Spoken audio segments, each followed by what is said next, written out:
আমার পয়গম্বর ৬৩টা বছর হায়াতে আমার নবী কত কষ্ট করেছেন।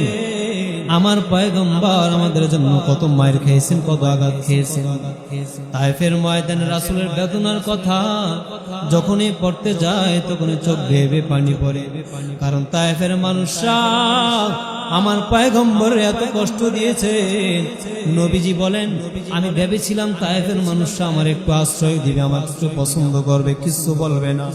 আমি যদি আমার দিনের কথা তাদেরকে বোঝাইতে যাই হয়তো তারা বুঝে নিবে, আর না হয় আমাকে বিদায় দিয়ে দিবে।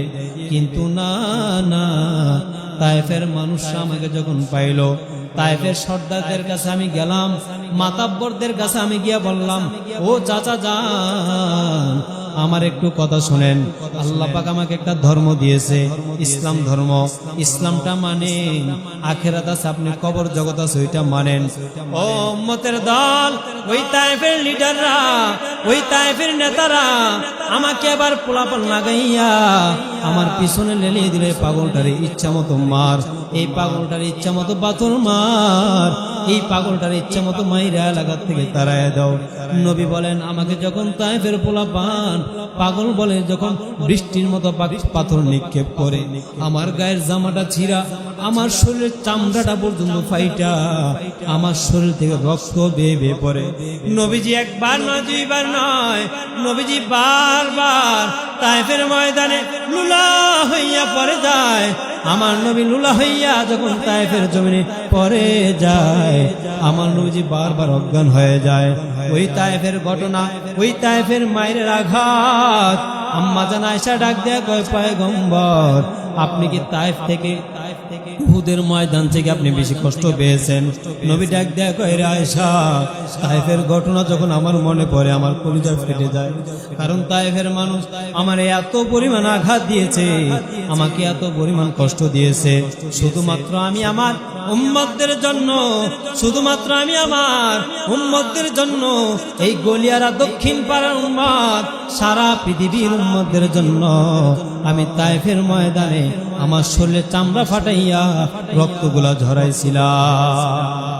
তাহলে এই রাসূলের তায়েফের ময়দানের আঘাতের কথা শুনলে কার না হৃদয় গলে রে ভাই, কার না মানে হৃদয় না গলে? আমার রাসূল তায়েফের ময়দানে কি পরিমাণ আঘাত খেয়েছেন, কষ্ট পেয়েছেন। যুবক ভাই আমার, আজকে যে রাসূলের আদর্শ চাইরা, আজকে তুমি কার আদর্শ গ্রহণ করলা? আজকে রাসূলের সুন্নাত চাইরা, রাসূলের আদর্শ চাইরা, মসজিদের সেজদা চাইরা, মসজিদে না যাইয়া তুমি আজকে কোন জায়গায় সময়টা ব্যয় করতেছো? আরে যুবক ভাই, তুমি কি জানো না তোমার গালে দাড়ি নাই, একটা হিন্দুর ছেলের গালেও দাড়ি নাই। তোমার গায়ে প্যান্ট শার্ট নাই পরা, আর একটা হিন্দুর ছেলেও প্যান্ট শার্ট নাই পরা। তোমার মাথার মধ্যে নেইমার মেসির কাটিন, আর নেইমার মেসি সাদা চামড়া, ইহুদিদের মাথায় তোমার মতো কাটিন। তাহলে তুমি তাদের আদর্শ গ্রহণ করে নিলা, তাহলে তুমি এই জায়গায় আমার রাসূলের আদর্শের চিহ্নটা কই রাখলা। এজন্য আমার নবী এখনো রোজায় শুইয়া শুইয়া উম্মতি উম্মতি বলে কাঁদে রে, এখন রোজায় শুইয়া শুইয়া উম্মতি উম্মতি বলে কান্নাকাটি করতেছেন। রাসূলের মরণের আগে পেটের যন্ত্রণা, মৃত্যুর যন্ত্রণার সময় আমার রাসূল মরণের আগেও রাসূল উম্মতি উম্মতি বলে কাঁদছেন। তাহলে যুবক ভাই, তোমাদেরকে বলে বোঝানো যাবে না আমার রাসূল যে উম্মতি উম্মতি বলে মরণের আগে কান্নাকাটি করেছে, এখন যে রোজায় শুইয়া শুইয়া উম্মতি উম্মতি বলে কান্নাকাটি করেন। রাসূল যদি উম্মতি উম্মতি বলে কাঁদেন, তাহলে রাসূল কি হিন্দুদের জন্য কান্নাকাটি করতেছেন? না না, তোমার মতো আমার মতো যুবক, তোমার মতো আমার মতো উম্মতদের জন্যই রাসূল এখনো রোজায় শুইয়া শুইয়া উম্মতি উম্মতি বলে কাঁদতেছে। এখনো যদি তোমার হৃদয় না গলে, রাসূল এখনো রোজায় শুয়ে কান্নাকাটি করতেছেন, এখনো যদি তোমার হৃদয় না গলে, তাহলে কবে আর তোমার হেদায়েতের পথ আসবে? আল্লাহ ভালো জানে, আল্লাহ ভালো জানে, আল্লাহ ভালো জানে। দেশের যে গতি, দেশের যে পরিস্থিতি আপনারা জানেন, দেশের যে পরিস্থিতি, আল্লাহ পাক রব্বুল আলামিন সবচেয়ে বড় নিয়ামত, সবচেয়ে বড় আমাদেরকে এত বড় নিয়ামত দিচ্ছেন, এটা শুকর আদায় করে শেষ করা যাবে না।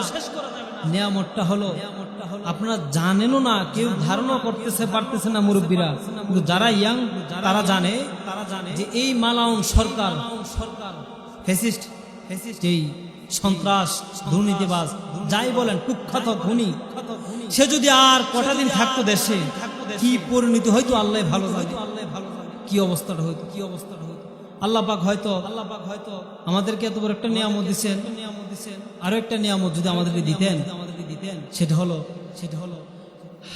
আল্লামা সাঈদী যদি আজকে থাকতেন আপনারাও শুনতেন, উনি আজকে মুক্ত বাতাসে বিভিন্ন জায়গায় বয়ান করতেছে, ওয়াজ করতে যাইতেছে, হয়তো এদিকেও আসতো কোথাও, আপনারা শুনতেন দেখতেন।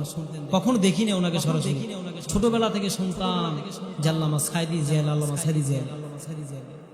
এত বড় একজন মুফাসসিরকে সুস্থ মানুষ আপনারা সবাই জানেন, এগুলা হাসি মুখে কারাগার থেকে বের করছে, ওনাকে কৌশল করে অন্ধকার কবরে ঢুকাই দিচ্ছে।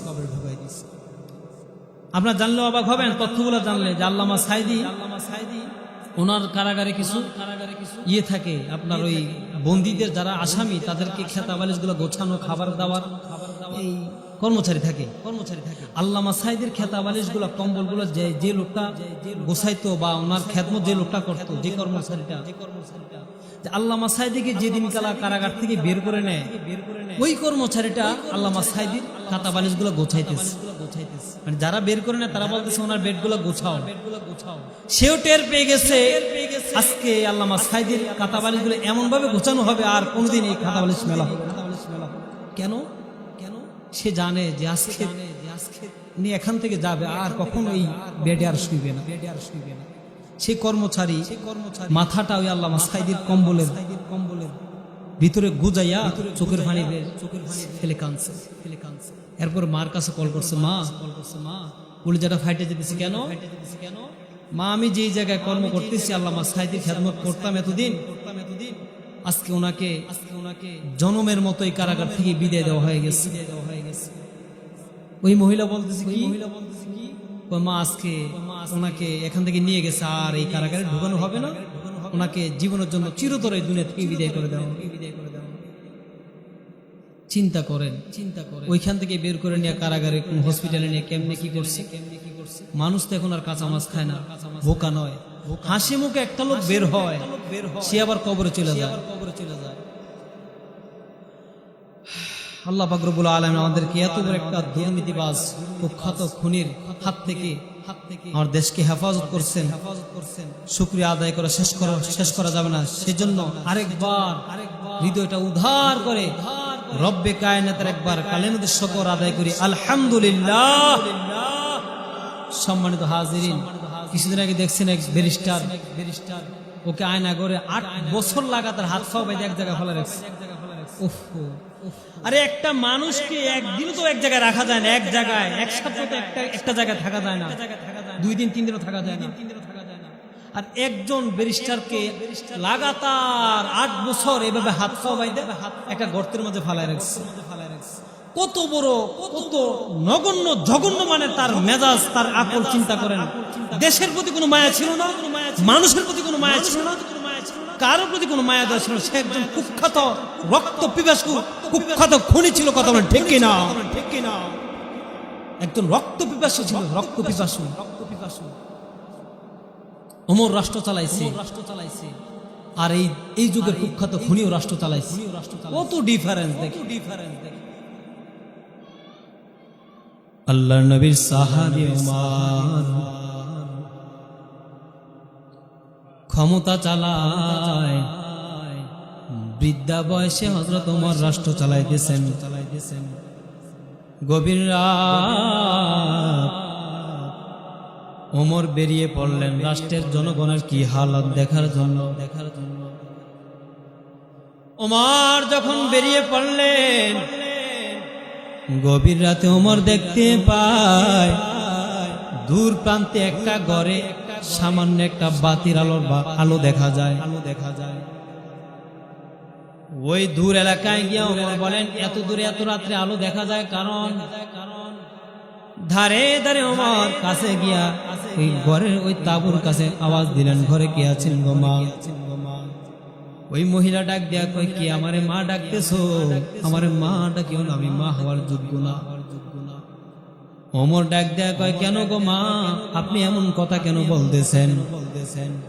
মহিলা ডাক দেয়া কয়, আমার দুইটা সন্তান, আজকে লাগাতার 3 দিন পর্যন্ত সন্তানকে খাবার দিতে পারি না, তাহলে আমি কিসের মা হওয়ার যোগ্যতা রাখি? ওমরের কলিজা ফেটে গিয়েছে কথাটা শোনার পর। ওমর বলে, মা, আমি আপনার কাছে কিছু চাওয়ার জন্য আসি নাই। মা গো মা, আপনি একটু দরওয়াজাটা খোলে। মা এবার দরওয়াজাটা খুলে দিল।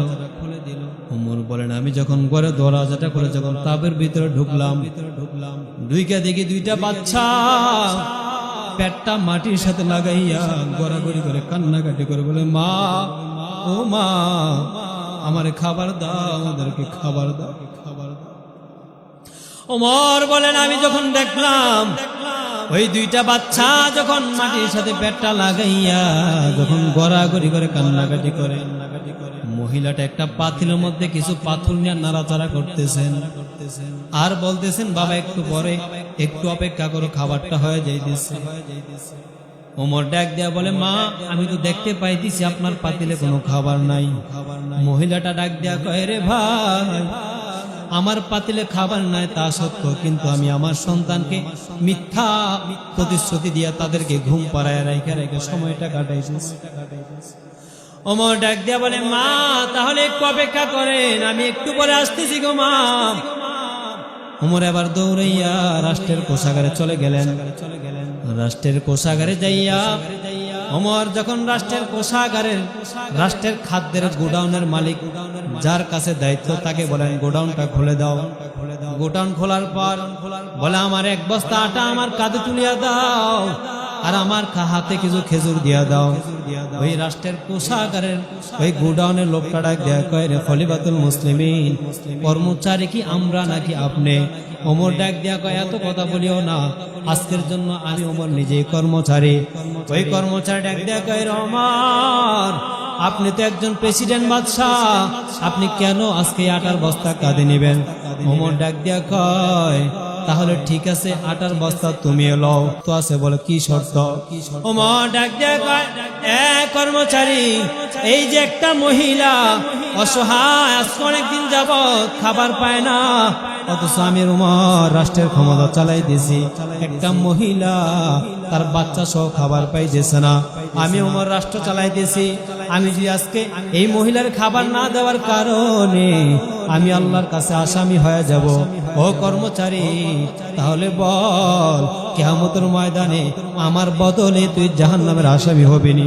যদি জাহান্নামের আসামি হতে চাও, তাহলে আমি ওমরের কাছ থেকে আটার বস্তাটা তোমার কাঁধে নিয়ে না। জাহান্নামের আসামি যদি আমার বদলে তুমি যেতে চাও, তাহলে আটার বস্তাটা তুমি। একজন বাদশার কথা চিন্তা করো। ওমর এবার আটার বস্তাটা নিয়ে যখন এবার রওনা করলেন, মহিলার বাড়ির দিকে যখন রওনা, বাড়ির কাছে গিয়ে আবার আওয়াজ দেয়, মা, দরজাটা খোলেন। দরজা খোলার পর লম্বা কাহিনী সংক্ষেপে বলে দেয়, এবার আটার বস্তা নামাইয়া ওমর নিজে আটা বানাইতেছেন, রুটি বানাইতেছেন। ওই মহিলাটা রুটিগুলা আগুনের তাপে দিয়ে রুটি বানাইতেছেন, ওমর নিজেও ওরা রুটিগুলা ছিঁড়ে ওই মহিলার মুখে তুলে দিলেন, মহিলার বাচ্চার মুখেও তুলে দিলেন। রুটি দেওয়ার পর ওমর বলে, রে মা, তুমি আবার যাইও ওমরের দরবারে যাইও, ওইখানে গেলে দেখবা আমারে দেখা পাইবা, ওইখানে গেলে আমি তোমাকে আরো খাবার দিয়ে দিব। মহিলাটা আবার ওমরের দরবার দিকে পরের দিন রওনা করলেন।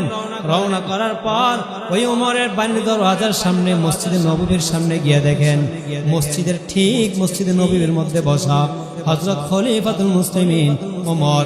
ওই মহিলাটা ডাক দিয়া কয়, গত রাত্রে আমি যে লোকটা আমাকে রাত্রিবেলায় আটার বস্তা নিয়ে আমাকে রুটি বানাইয়া খাওয়াই দিল, আমি আবার ওই লোকটারে বললাম, রাষ্ট্রের খলিফা যদি, রাষ্ট্রের বাদশা যদি ওই উমর না হইয়া আল্লাহ পাক তোমারে বানাইতো, তাহলে দেশের মানুষ কত শান্তিতে থাকতো।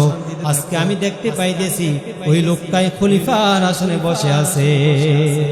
মহিলাটা কয়, আরে কি ব্যাপার, গতকালকে আমি বাদশার ব্যাপারে কত কুরুচিপূর্ণ কথা বললাম, আজকে দিয়ে ওই লোকটাই বাদশার জায়গায় বসে আছে। ওমর বলে, এই মহিলাটা ডাক দাও। মহিলাটা ডাইকে আনছে, মহিলা কাঁপতেছে। ওমর এবার দাঁড়ায় বলে, মা আপনি কাঁদবেন না, মা গো মা আপনি ভয় পাইবেন না, ও মা আপনি ভয় পাইবেন না। ওমর এবার নিজের খামের থেকে তরবারিটা বাইর কইরা ওমর এবার মহিলার হাতে দিয়া বলে, গো মা তুমি আমার গর্দানটা নামায় দাও, তারপরেও তুমি আল্লাহর কাছে কোনো অভিযোগ রাখো না, কারণ তুমি আজকে কয়েকদিন যাবৎ খাবার পাও না গো মা। আল্লাহর কাছে যদি তুমি অভিযোগ দাও তাহলে আমি ওমর জাহান্নামের আসামি হয়ে যেতে হবে। ওগো মা তুমি আমার তরবারিটা হাতে নাও, আমার তরবারিটা হাতে নিয়ে আমার গর্দানটা নামাইয়া দাও, তারপরে আল্লাহর কাছে কোনো অভিযোগ রাখো না। যদি আল্লাহর কাছে অভিযোগ দাও আমি ওমর জাহান্নামের আগুন সহ্য করতে পারবো না। এই ছিল বাদশা, এই ছিল রাষ্ট্রের প্রেসিডেন্ট। ওমর কিন্তু দুনিয়ার অর্ধেক শাসন করছে, অর্ধেক। আর আমকই খুনি মাত্র ছোট্ট একটা বাংলাদেশ, গরিব দেশ, সাধারণ সাদা সিধা মানুষের পাইয়া এমন ভাবে ফিসাইছে, মানুষ এখন সোজা দাঁড়াতে পারতেছে না। জায়গায় জায়গায় কি পরিমাণ দুর্নীতি করে, এর বিচার হবে একদিন। যদি দুনিয়াতে না হয়, আসুক পরকালে সবাই সবার বদলা দিয়ে দিবে। কয়জনের বদলা দিবে বলেন, কয়জন হিসাব দিবে? হ্যাঁ, সামান্য একটা 3.5 হাতের বডিওয়ালা একটা মহিলা, তাও পুরুষ না, একজন মহিলা হইয়া কত জঘন্য মাগন্য খুনি, চিন্তা করে।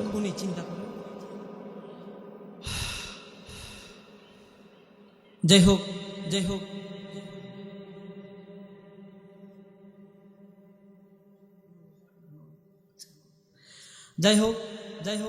তো আসুন আমি পবিত্র কালামুল্লাহ থেকে শুরু লগ্নে যে আয়াতনা পাঠ করছিলাম, সে আয়াতের সারমর্মে আপনাদের সামনে মুখতাসার কিছু আমলের কথা বলবো।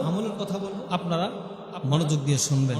সামনে রমজান আসতেছে, বিশেষ করে আল্লাহ রাসূলের সামনে জিবরাইল আমিন যে 3 ব্যক্তির উপর লানত বদদুয়া দিয়েছেন, দয়া করে আমরা যেন এই 3 ব্যক্তির এই লানতের বদদুয়ার নিচে যেন আমরা না পড়ি, এদিকে খেয়াল রাখবো। যার ঘরে বৃদ্ধা বাবা মা আছে, ওই বৃদ্ধা বাবা মার সাথে কোনো রকম ভাবে কষ্ট দেওয়া যাবে না, কোনো প্রকার কষ্ট দেওয়াই যাবে না। আবু হুরায়রা আমার বিধর্মী ছিল। আবু হুরায়রা রাসূলের কাছে গিয়ে অভিযোগ করছে, রাসূল আমার মা বিধর্মী, আমার মারে ধরে দেখতেই পারে না, কি করতাম? মার খেদমত ছাড়িয়ে চলে আসি, মার বাড়ি করে ছাড়িয়ে চলে আসি। রাসূল চোখ রাঙায় বলে, আবু হুরায়রা সাবধান, তোমার মা বিধর্মী, তোমার মা বিধর্মী হতে পারে, বেঈমান হতে পারে, তবে তুমি তোমার মার খেদমত করে যেতেই হবে মরণাগ পর্যন্ত। আল্লাহ। তাহলে একজন মা বিধর্মী হলেও ওই বাবা মার খেদমত করতেই হবে।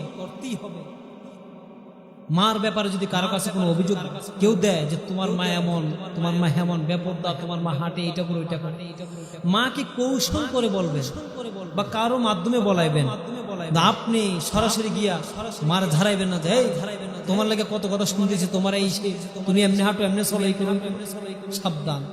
আপনি আরে মার ঠিক করতে গিয়ে আপনি নিজেই বেঠিক হয়ে গেছে। মা যদি মনের মধ্যে শুধু আহ শব্দ করে, আপনার পুরা দুনিয়া আখেরে সব বরবাদ হয়ে যাবে। সেদিকে লক্ষ্য রাখবেন, কোনোভাবেই বাবা মার সাথে কুরুচিপূর্ণ আচরণ করা যাবে না। 2 নম্বর, রমজান মাস আসতেছে। এই রমজান মাসে আমল করে দয়া করে তওবাটা করবেন, দয়া করে আল্লাহর কাছে দৈনিক প্রতিনিয়ত তওবা করবেন, ইস্তেগফার করবেন। ইস্তেগফার করে আল্লাহর কাছ থেকে তওবা নেবেন, ক্ষমা চেয়ে নেবেন। না হয় এই রমজান মাস যদি পাওয়ার পরে যদি তওবা করতে না পারেন, জিবরাইল আমিন বলে, এর চেয়ে কপাল বড় হতভাগার চার কে আছে দুনিয়াতে? আল্লাহ পাক রব্বুল আলামিন বলেন, ফাযকুরুনি আযকুরুকুম ওয়াশকুরুলি ওয়ালা তাকফুরুন। আমি আল্লাহ পাক রব্বুল আলামিনকে যেই বান্দা বেশি বেশি করে স্মরণ করবে, ও পয়গম্বর আপনি জানায় দেন, আপনার যে সকল উম্মতরা আমাকে বেশি বেশি করে স্মরণ করবে, আমি আল্লাহ সেই বান্দাদেরকে বেশি বেশি করে স্মরণ করব। এই যে আজকে আপনারা এই জায়গায় বসে গেছেন কোরআন হাদিসের আলোচনা শোনার জন্য,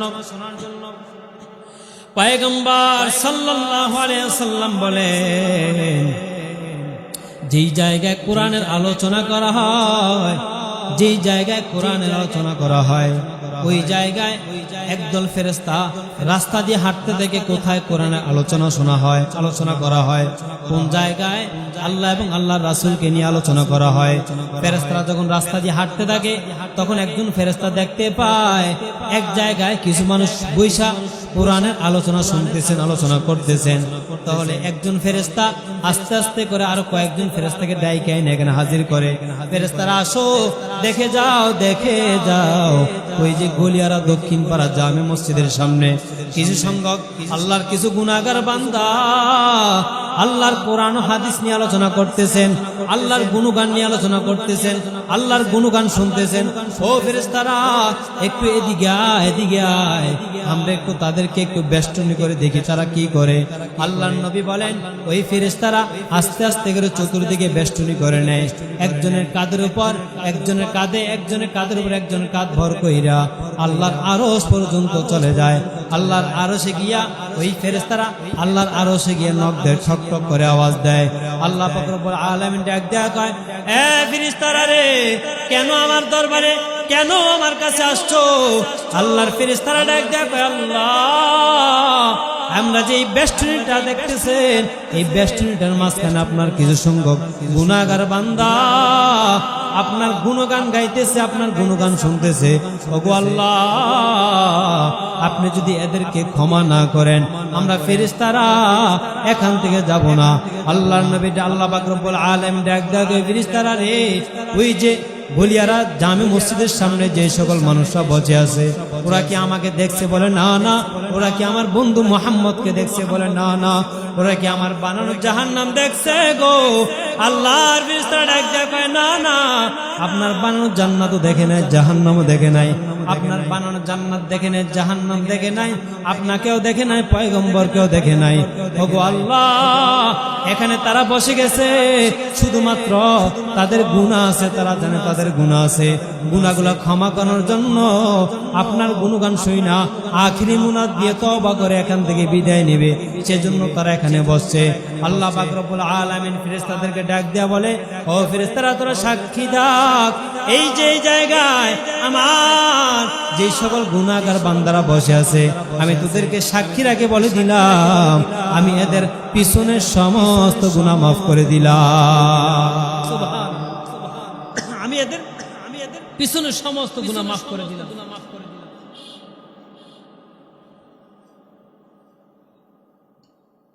আমি এদের পিছনে সমস্ত গুনাহ খাতা মাফ করে দিলাম, তোরা সাক্ষী থাক, তোরা সাক্ষী থাক। আল্লাহ পাক রব্বুল আলামিন দ্বিতীয়বার ডাক দেয়া বলে, এ ফেরেশতারা, শুধু তাদেরকে ক্ষমা করে দিলাম, শুধু তাই নয়, এদের পিছনে সমস্ত গুনাহ ক্ষমা করে দিলাম, শুধু তাই নয়, ফেরেশতারা জলদি করে জান্নাতের খাতাটা হাতে নাও, জাহান্নামের খাতাটাও হাতে নাও। জাহান্নামের খাতা থেকে এদের সকলের নামগুলা দয়া করে এদের সকলের নামগুলা সবগুলা কেটে দাও। জাহান্নামের খাতায় থেকে এদের নামগুলা কাইটা জান্নাতের খাতায় এদের নাম তুলে দাও। সুবহানাল্লাহ। তাহলে এখানে আজকে যারা আসছেন আপনাদের গুনাহ পিছনের সমস্ত গুনাহ মাফ করাই দিবেন এবং কি আপনাদের নামগুলো জাহান্নামের খাতা থেকে কাটাইয়া জান্নাতের খাতায় তুলে দিবেন। বলেন না সুবহানাল্লাহ। এর চেয়ে সৌভাগ্য আর কি আছে বলেন? তাহলে বলেন তো এই জায়গাটা দামি নাকি যে বাজার ঘাটে যারা হাঁটতেছে ওই জায়গাটা দামি? এই জায়গাটা দামি। তাহলে এটা সকলে বুঝি, সকলে কিন্তু এক বাক্যে বিশ্বাস করে নেই, জিজ্ঞাসা করে নেই, কিন্তু মানতে বেলায় কষ্ট হয়ে যায়। আপনারা যারা আসছেন আপনাদের কপাল ভাগ্য ভালো, সেজন্য আল্লাহ পাক কবুল করছেন। ভাই দেখেন, আল্লাহ কবুল করতে হবে, না হয় নচেত আসা কোনো সম্ভব না। তাদের কি হয়তো কবুল করে নাই এজন্য আসতে পারে নাই, আর যাদেরকে কবুল করছেন তারা এখানে আজকে এসে বসতে পারছেন। যদি আজকে আপনাদেরকে কবুল না করতো তাহলে আপনারা এখানে আসতে পারতেন না। এজন্য আল্লাহর আলোচনা, আল্লাহকে নিয়ে স্মরণ করা, আলোচনা করা, এটাও একটা জিকির, এটাও একটা জিকির। আল্লাহ পাক বলেন, আমাকে নিয়ে যারা আলোচনা করে আমি আল্লাহ তাদেরকে নিয়ে, ফেরেশতাদেরকে নিয়ে আরশে মহল্লায় বসে বসে তাদেরকে নিয়ে আলোচনা করি। সুবহানাল্লাহ। এজন্য বলি ভাইরা আমার, সামনে রমজান মাস আসতেছে, বেশি বেশি করে আমার মাওলা পাকের জিকির বাড়ায় দেন, বেশি বেশি করে আমার মাওলাকে স্মরণ করেন। রমজান মাস আসতে যদি রোজা না রাখেন তাহলে আপনার মাঝে বেদিনের মাঝে কোনো পার্থক্য দেখতেছি না। মুসলমানের সন্তান নামাজ পড়ে না, হিন্দুর ছেলেও নামাজ পড়ে না, মুসলমানের সন্তান রোজা রাখে না, হিন্দুর ছেলেও রোজা রাখে না, তাহলে মুসলমান এবং বেদিনদের মাঝে কোনো পার্থক্য দেখি না। এজন্য বলে যুবক ভাইয়েরা, আপনাদের একটা অভ্যাস, রমজান মাসটা রোজা রাখতে চায় না, এদের বাবা মাও আরো বড় ঘাউরা, সন্তানকে সেহরি খাওয়ার জন্য ডাক দেয় না, সন্তানকে রোজা রাখতে দেয় না। কারণটা কি? আমার সন্তানের শরীরটা খারাপ হয়ে যাবে, সন্তানের চেহারা খারাপ হয়ে যাবে, সন্তানের শরীর, সন্তানের বডিটা খারাপ হয়ে যাবে, এজন্য রোজা রাখতে দেয় না। এগো মা, ও বাবা, আপনি কি জানেন না আপনার সন্তানকে যে রোজা রাখতে দিলেন না, আপনার সন্তানকে ফজরে যে ডাক দিয়া নামাজে পাঠাইলেন না, আপনি তাহলে একটা পাক্কা আপনার সন্তানের বডি ঠিক করে ফেললেন, আপনার সন্তানকে আপনি সুস্থ রেখে দিলেন গো মা। কিন্তু জানেন না গো মা, আপনি অবশ্যই জানেন আপনার সন্তানটা প্রাপ্ত বয়স্ক হওয়ার পরেও যদি রোজা না রাখে, আপনার সন্তানটা প্রাপ্ত বয়স্ক হওয়ার পরে যদি নামাজের মধ্যে না যায়, তাহলে আপনার সন্তানের জন্য আমার আল্লাহ পাক রব্বুল আলামিন জাহান্নাম অবধারিত করে রেখেছে। ওই জাহান্নামের আগুন সহ্য করার মতো নয়। তাহলে আপনি বাবা মা জানা সত্ত্বেও আপনি আপনার সন্তানের শরীর ঠিক করলেন, কিন্তু জাহান্নাম থেকে কিভাবে বাঁচাবে? জাহান্নাম থেকে কেমনে বাঁচাবে? কিও আপনার সন্তানকে রোজা রাখতে দিলেন না, নামাজের জন্য পাঠালেন না, কেন? আমার সন্তানের ঘুম নষ্ট হয়ে যাবে, শরীর খারাপ হয়ে যাবে। কিন্তু জাহান্নাম ওইখানে যে গলায় পরে একবারে ছাই করে ফেলবে, ওই সময় কেমনে বাঁচাবে? ধরা, শক্ত ধরা, ওইখানে কঠিন ধরা। মা সন্তানের চিন্তা না, সন্তানের মা বাপের চিন্তা, এমন এক পরিস্থিতি হবে। এজন্য বলি ভাইরা আমার, ও পর্দার অন্তরালের মা, ও বৃদ্ধ বাবারা, আমাদের যাদের সন্তান আছে, সন্তানগুলাকে রোজা রাখার জন্য আদেশ করেন, সন্তানকে নামাজ পড়ার জন্য আদেশ করেন। যদি সন্তানকে নামাজ পড়ার জন্য আদেশ না করে থাকেন, আপনি যদি সন্তানের মঙ্গল চান, আপনি যদি আপনার সন্তানের ভালো চান, তাহলে আপনার সন্তানকে আজকে থেকে পিটায় শাসন করে মসজিদে পাঠান। যদি আপনার সন্তান মসজিদে না যায়, তাহলে আপনার সন্তানের জন্য জাহান্নাম অবধারিত। এটা লিখে রাখেন, লিখে রাখেন, লিখে রাখেন। আপনি আজকে সন্তানকে ঘুমের জন্য, শরীর খারাপ হয়ে যাবে এই জন্য নামাজে পাঠাইলেন না, রোজাও রাখাইলেন না, তাহলে জাহান্নামের আগুনে ওই আপনার ওই সন্তানের ওই শরীরটা জাহান্নামের আগুন দিয়ে গলায় পুরায় ছাই করে ফেলবে। ওই দিনকাল আপনি কেমনে জাহান্নাম থেকে আপনার সন্তানকে বাঁচাবেন?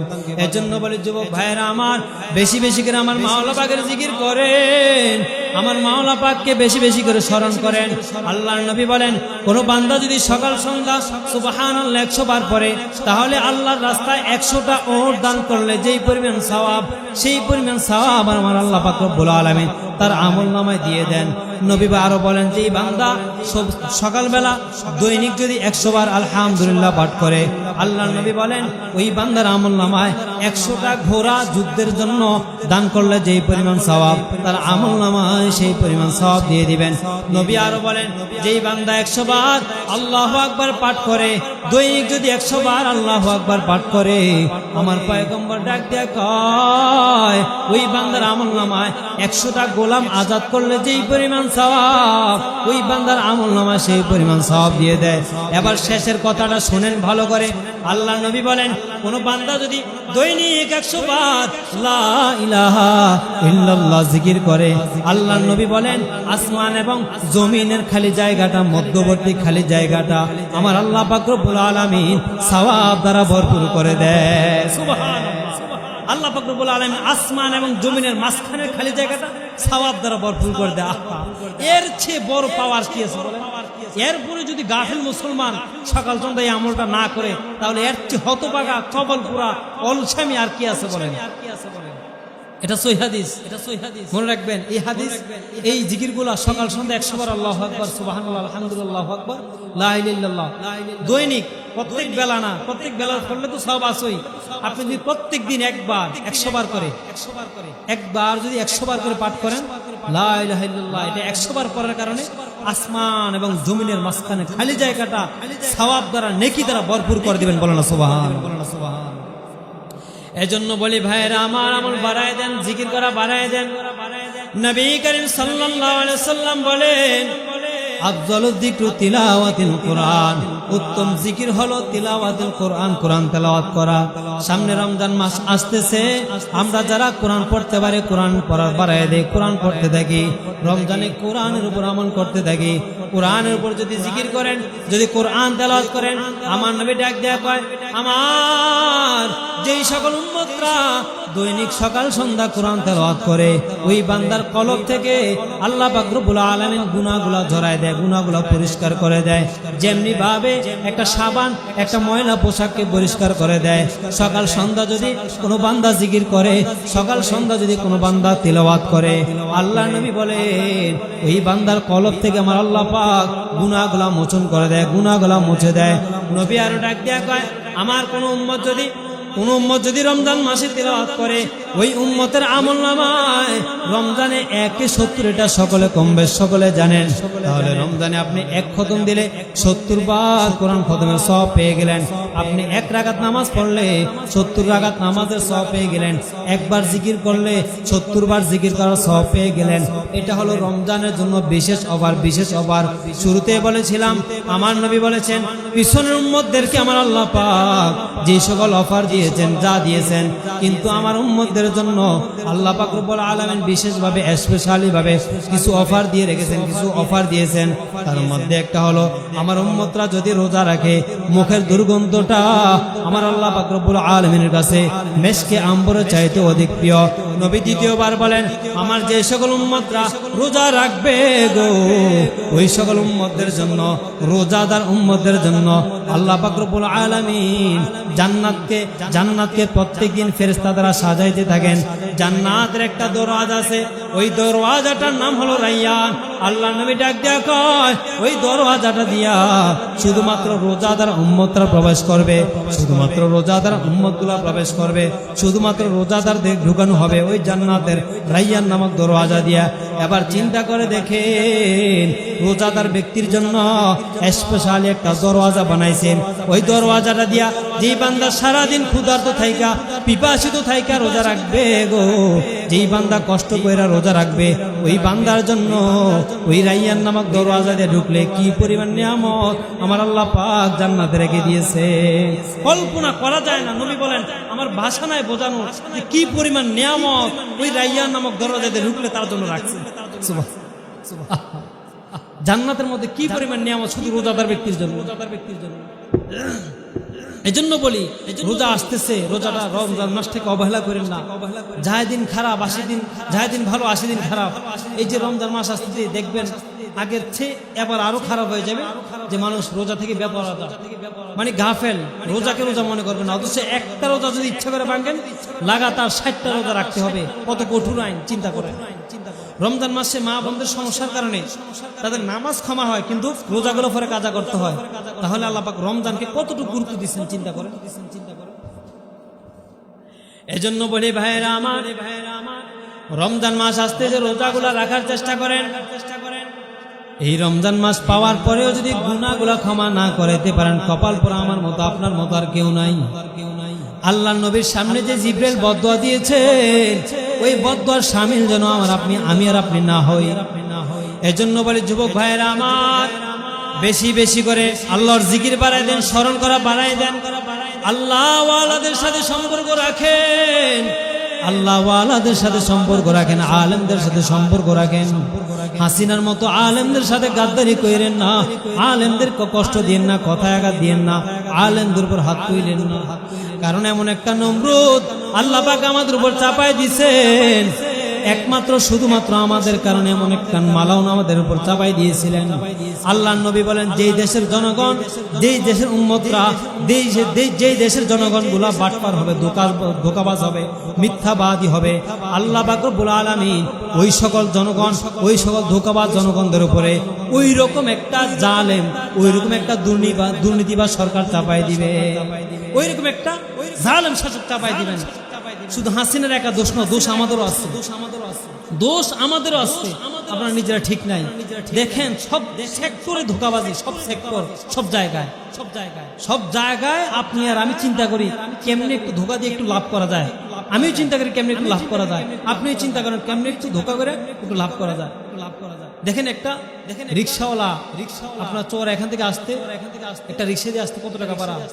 40 টাকা, 50 টাকা নাকি 50 টাকা। তাহলে যেদিন দেখবেন যে বৃষ্টি হয়, বৃষ্টি ঝড় তুফান, দেখবেন যে সে রেইনকোট লাগায় বসে রয়েছে। তা আপনি যদি বলেন মামা যাবেন কোথায়? হয়তো গলিয়ারা জঙ্গলপুর। না যাইতাম না, বৃষ্টি চলতেছি কিন্তু মামা চলেন না, এখন তো আর গাড়ি পেয়েছি না, ভাড়াই দিমনি। রিক্সাওয়ালা জবাব দিবি কি জানেন? না যাইতাম না, ভাড়াই কত দিবেন? সর্বোচ্চ 100 টাকা দিবেন। চিন্তা করেন সে সর্বোচ্চ 100 টাকা দিবেন, ঠেলা দিয়ে একটা কথাটা মেরে দিচ্ছে। কারণ সে একটা সুযোগ পেয়েছে এখানে বাটফারি করা, যা আমি একটু সুযোগ পাইয়া একটু জুলুম করে নেই। সব জায়গায় প্রত্যেকটা মানুষ নিজের আকলের মধ্যে ধোকামি, বাটফারি, মিথ্যা সব লালন করতেছে। এই জন্য আমাদের উপর এমন জালেম শাসক চাপাই দিতেছে। সামনেও কপালে লিখে রাখেন, সামনে কিন্তু এমন আসবে। কারণ এখন যে পরিস্থিতি, সামনে যে যারা ক্ষমতা এখনো আসে নাই, তারা যা শুরু করছে, মনে করেন যে গতকালকে একটা দেখলাম বলতেছে কোরআন ভাওতাবাজি, এক নেতায় বলতেছে কোরআন ভাওতাবাজি, আর জিব্বাটা টাইনা ছিঁড়ে ফেলা দরকার ছিল। কোরআন ভাওতাবাজি কত বড় কথা বলছে চিন্তা করে। যেই হোক, যেই দলের হোক, লিখে রাখেন, কথাটা মনে রাখেন, যেই দলের হোক, জামাত হোক, বিএনপি হোক, আওয়ামী লীগ হোক, যেই দলের হোক, আপনার আমি মুসলমান, আমি আমার ধর্ম ইসলাম ধর্ম। যেই ব্যক্তি আমার ধর্মের বিরুদ্ধে যাবে, আমার ধর্মের বিপক্ষে কথা বলবে, আমার কোরআনের বিরুদ্ধে দাঁড়াবে, যেই হোক, আলেম হোক, জালেম হোক, বাদশা হোক, শ্রমিক হোক, যেই হোক, তাকে লাথি মেরে ফেলে দেবো। তার কোন রাজনীতির সাথে আমি জড়িত থাকবো না। যদি আমার নেতা যদি আমার ধর্মের বিরুদ্ধে যায়, আমার নেত্রী যদি আমার ধর্মের বিরুদ্ধে কথা বলে, ধর্মের বিরুদ্ধে কাজ করে, আমি আমার নেতাকে লাথি মেরে ফেলে দেবো। নেতাকে ছেড়ে দিবেন, তালাক দিয়ে দিবেন, নেতার দরকার নাই, আমার ধর্ম আগে, আমার কোরআন হাদিস আগে। এজন্য বলি কথাগুলো বেলাইনে চলে যায়, এক লাইন থেকে আরেক লাইনে চলে যায়। আসলে দেশের যে বর্তমান পরিস্থিতি, আমরা সকলে দয়া করে নিজেকে একটু শুধরাই নেই, আগে যাই করছি এগুলো সব কিছু বাদ দিয়া সামনে কিভাবে ভালো হওয়া যায়, সামনে কিভাবে সুন্দর করা যায় জীবন, ওই দিকে লক্ষ্য রাখি। যদি আপনি সামনে ভালো হওয়ার চিন্তা না থাকে, যদি ধোকামে বাটপারের চিন্তা থাকে, তাহলে মনে করেন দুনিয়া বরবাদ করলেন, আখিরাতও বরবাদ করলেন, সব অশান্তি দেখবেন, সব অশান্তি। ঘরেও শান্তি পাইতেন না, বাইরেও শান্তি পাইতেন না, কোথাও শান্তি নেই আপনার।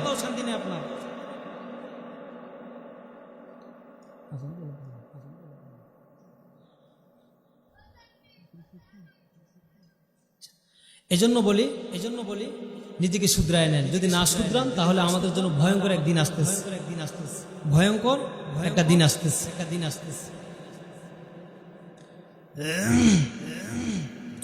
এজন্য বলি ভাইয়েরা আমার, আল্লাহ পাক রব্বুল আলামিন আমাদেরকে দুনিয়াতে পাঠাইছেন শুধু খাইলাম আর ঘুমাইলাম, দুনিয়া থেকে বিদায় নিলাম, এই জন্য নয়।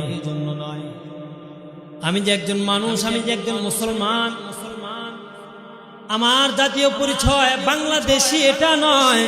আমার সর্বপ্রথম পরিচয় হলো আমি একজন মুসলমান, আমি একজন ধার্মিক মুসলমান। আমার ধর্ম ঠিক রাইখা তারপর আমি যার বাকি পরিচয় দিব।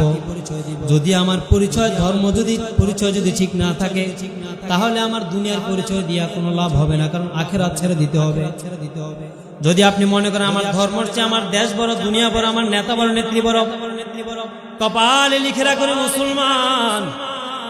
দুনিয়া তুমি মেনে নিলা, দুনিয়া গ্রহণ করে নিলেন, নেত্রীকে মেনে নিলেন, নেত্রীকে গ্রহণ করে নিলেন, তাহলে আখিরাতকে আপনি ছেড়ে দিতে হবে। আখিরাতের জান্নাতের আশার কইরেন না, কারণ পিছনে বিগত এই যে নমরুদ, ফেরাউন, হাসিনা যে ক্ষমতা ছিল, সে আলেমের বিপক্ষে যেই কথা বলতো, তার ছেলা বেলারাও তার পক্ষে রায় দিত, কারণ তারা মনের মধ্যে এটা লালন করে নাই যে আমি যে একজন মুসলমান, আমি যে একজন আমার একটা ধর্ম আছে, আমি একজন মুসলিম। সেই খুনিটা যখনই বলছিল আলেমের বিপক্ষে দাঁড়াও, ওই খুনি ছেলা বেলারা ওই সময় আলেমদেরকে মারার জন্য রাস্তায় নেমে গিয়ে, সেগুলো আমরা ভুলে যাই নাই। আল্লামা মামুনুল হককে মারার জন্য, আল্লামা মামুনুল হককে ঠেকানোর জন্য কত যুবক দেখলাম ছাত্রলীগে জড়াইয়া আলেমের বিপক্ষে রাস্তায় নেমে গিয়েছে। কুমিল্লার দুইটা আল্লামা মামুনুল হককে ঠেকানোর জন্য যাওয়ার পথে দুইজনে অ্যাক্সিডেন্ট করে একজন জায়গায় মারা যায়, আরেকজন দৌড়াইয়া লাইভে এসে ক্ষমা চায়, হুজুর মাফ করবেন, আপনার বিরুদ্ধে স্লোগান দেওয়ার জন্য ঢাকার দিকে রওনা করছিলাম, কিন্তু আমার পাশের বন্ধুটা হুন্ডা অ্যাক্সিডেন্ট করে আমার পাশের বন্ধুটা জায়গায় দুনিয়া থেকে বিদায় নিয়ে চলে গেল। কার কথা শুই না আলেমের বিপক্ষে চললি রে ভাই? কার কথা শুই না ধর্মের বিরুদ্ধে দাঁড়াইলা? কার কথা শুই না আলেমের বিপক্ষে দাঁড়াইছো? আজকে তাকায় দেখো, তোমার নেত্রী বোরকা পয়রা পালানোর সময়টা পায় না। আজকে ফেরাউন দুনিয়াতে নাই, কিন্তু তোমার ছেলাবেলারা দুনিয়াতে বাংলাদেশে বইছা যদি এখনো যদি তিরিং বিরিং করো, তাহলে ভয়ানক একদিন আসতেছে তোমাদের। গতকাল কেউ নিউজ দেখলাম, একজন র্যাব লাগাতার ভাবে এক লোকের ওয়াইফকে নিয়ে নাকি লাগাতার ভাবে অনেকবার দর্শন করেছে একজন র্যাব। অবাক হয়ে গেলাম, এ মুসলমান, এইভাবে তাহলে কত সেক্টরে কত মানুষ হয়রানি হইতেছে, কত মানুষ দর্শনের শিকার হইতেছে। এজন্য বলে নিজে ঠিক হয়ে যান, নিজে শুধরায় যান। আমি যদি শুধরায় যাই তাহলে আমার দেশের সরকারও শুধরায় যাবে, দেশের সরকার ঠিক হয়ে যাবে। আমি যদি বাটপার না হই, আমি যদি মিথ্যাবাদী না হই, আমি যদি ধোঁকাবাজ না হই, আমি যদি সত্যের পথে চলি, তাহলে আমার সরকার, আমার নেতা, আমার নেত্রী আমাকে দেখে দেখে আমার নেত্রীও সিধা হয়ে যাবে। যদি আমি নিজেও উল্টাপাল্টা হই, তাহলে আমার নেত্রী আমার উপর ভর করে দুর্নীতি করবে, দেশের উপর জুলুম করবে, অত্যাচার করবে। এ মুসলমান, আল্লাহরে ভয় করেন। ইয়া আইয়ুহাল্লাযীনা আমানুত্তাকুল্লাহা হাক্কা তুকাতিহি ওয়া লা তামুতুন্না ইল্লা ওয়া আনতুম মুসলিমুন। আল্লাহ পাকের বলার ধরনটা দেখেন। আল্লাহ পাক ডাক দিয়া কয়, ও উম্মতের দল, ও ইমানদার দল, তোমরা খাঁটি মুসলমান না হইয়া অন্ধকার কবরে আসিও না, তোমরা মৃত্যুবরণ করিও না ইল্লা ওয়া আনতুম মুসলিমুন, মুসলমান হওয়া ব্যতীত। আল্লাহ পাক শুরুতে বললেন মইরো না, তাহলে কে মরা ছাড়া থাকবে? সবাই তো মরতে হবে, এটা সকলে জানেন। তাহলে আল্লাহ পাক শুরুতে বললেন তোমরা মইরো না, এবং শেষাংশে বললেন তোমরা মুসলমান না হইয়া মইরো না। তাহলে আপনার আমি চিন্তা করি, আপনার আমি মুসলমান হইতে পারলাম কিনা, আপনার আমি এখনো খাঁটি মুসলমান হইতে পারলাম কিনা? ও পর্দার অন্তরালের মা আম্মা জান আয়েশা রাদিয়াল্লাহু তাআলা আনহু বলেন, আম্মা জান আয়েশা রাদিয়াল্লাহু তাআলা আনহু বলেন, পয়গম্বর কিয়ামতের ময়দানে আমরা আপনার বিবি পরিচয় দিয়া পার পাবনি। আম্মা জান আয়েশাকে নবী ডাক দেখায়, ওরে আয়েশা, শুধু আমার পরিচয় কেন, আমার ছেলেও যদি, আমার নাতি যদি, আমার মেয়েও যদি আমার পরিচয় দেয়, পার পাবে না। যার যার হিসাব সে দিতে হবে, যার যার আমল নামা সে পেশ করতে হবে। নবীজির মেয়ে ফাতেমা দুনিয়া থেকে যখন বিদায় নিলেন, হযরত আবু যর নবীজির মেয়ে ফাতেমাকে যখন কবরে নামাই দিয়েছেন, কবরে নামানোর সময়, নবীজির মেয়ে ফাতেমাকে কবরে নামানোর সময় আবু যর কবরকে ডাক দেয়া বলে, রে কবর, তোর মধ্যে কাকে রাখতেছি জানো? এটা কে? আরে কবর, তোর মধ্যে রাখতেছি এটা আখিরি জামানার পয়গম্বর হযরত মুহাম্মদ সাল্লাল্লাহু আলাইহি ওয়াসাল্লাম। হযরত ফাতেমা জান্নাতের যুবকদের সর্দার, হযরত হাসান আর হুসাইনের মা, জান্নাতের মহিলাদের সর্দারিনী হযরত ফাতেমা। কবরের জবান খুলে গেল, কবর ডাক দিয়ে বলে, আবু যর, আনা বাইতুল ওয়াহদা, আনা বাইতুল যুলম, আনা বাইতুল গরাব। ওরে আবু যর, আমি হলাম অন্ধকার ঘর, আমি হলাম সাত বিচ্ছুর ঘর, আমি হলাম একা থাকার ঘর। ওরে আবু যর, আমার ভিতরে ওরে কে কোন নবীর মেয়ে, কে কোন নেতার ছেলে, কে কোন নেতার মেয়ে, কোন নেতার পরিচয় চলবে না, কোন নবীর পরিচয় চলবে না, কোন নেতার পরিচয় চলবে না, কোন বংশের পরিচয় চলবে না। ওরে আবু যর, আমার ভিতরে পরিচয় চলবে শুধুমাত্র ঈমান আর আমলের সাথে। নবীর মেয়ে ফাতেমার বেলা খবর বলতেছে সাবধান, এটা নবীর মেয়ে না কার মেয়ে এটা দেখার টাইম নেই আমার, তার আমল ঠিক আছে কিনা আমি এটা দেখবো, নবীর মেয়েও দেখার সময় নেই। এজন্য বলি গো মা, নিজের শুধরায় নেন, নিজের শুধরায় নেন।